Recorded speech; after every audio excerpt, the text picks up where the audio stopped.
Hello everybody, this is Dr. Bob DiMaria with another episode of Ask Dr. Bob, and we have questions from all over the world. Thank you for watching us on TV and following us on Facebook. I know that someone made a mention they've been following me for 17 years. I do appreciate that. In regards to parsley, and the number one thing that we've been talking about, what are the herbs for bloating? And this is what I have learned over time.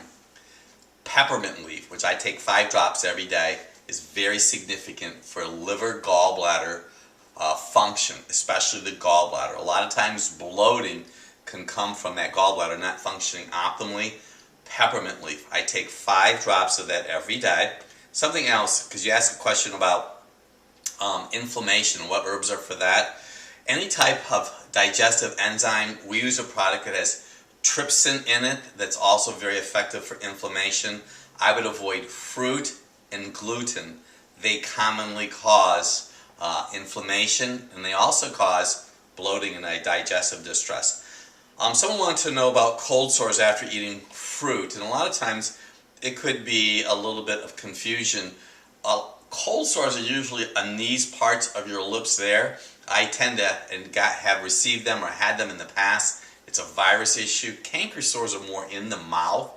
We've used citric seed extract to help canker sores, which are common after eating citrus. But I also know that you could have these herpes lesions around, which are typically a viral issue. If you have chronic canker sores in your mouth, it's always possible it could be digestion.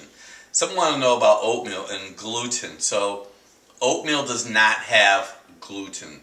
Wheat has gluten. But oats have something called an avenin. And avenin is also a form of protein which could be an issue for people who consume oatmeal. I don't promote oatmeal. Quinoa, brown rice. But I don't promote oatmeal. It's rye, wheat, oat, and barley. So I just wanted to throw that out to you. Someone from Danielle from Sydney, Australia. She had premenstrual dystrophic disorder. She was just talking about how anxious she gets and angry and overwhelmed and tired and breast tenderness and craving and bloating and mood swings, and wanted to know what that could be. I have almost always found a premenstrual issue is almost always a liver gallbladder issue. The liver is compromised, not processing the extra estrogen. I think that's really important for you to know that. The liver is the key. You mentioned you have had a couple children, so I'm assuming you have liver gallbladder distress. If you still have your liver gallbladder, I may suggest the castor oil pack. We talk about that in Dr. Bob's Drugless Guide to Balancing Female Hormones. I would do it at least twice a week. And you wanted to know if there's anybody in Australia. I really don't. You could follow us online. I do consultations with people all over the world. Someone was watching me on a global TV program. I had mentioned about bananas causing left neck pain. They went off of bananas and by accident they ate a banana. I just love this story. And their left neck and mid-back pain came. This person happens to be from, looks like it's from Canada. The left neck and mid-back pain is always a pancreas referral. The pancreas embryologically starts in the upper back area. Embryologically it moves to the area we know in your abdomen. It was something that I learned in the 1980s. Very good question. This is another very interesting and very good question. Someone was having some challenges with shellfish, shrimp, crab, fish, which those in themselves could be quite toxic for a lot of people. They wanted to know that there was an alternative to iodine.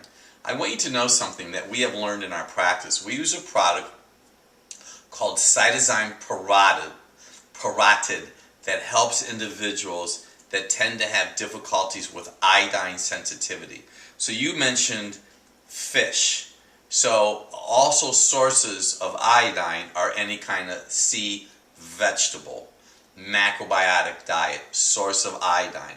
So you almost have two different things. You're having a shellfish challenge, which I understand you have had that in the past. And I had that one time when I was in high school. And I think sometimes, depending on what kind of shellfish or seafood you're eating, you could be reacting to what they consumed environmentally.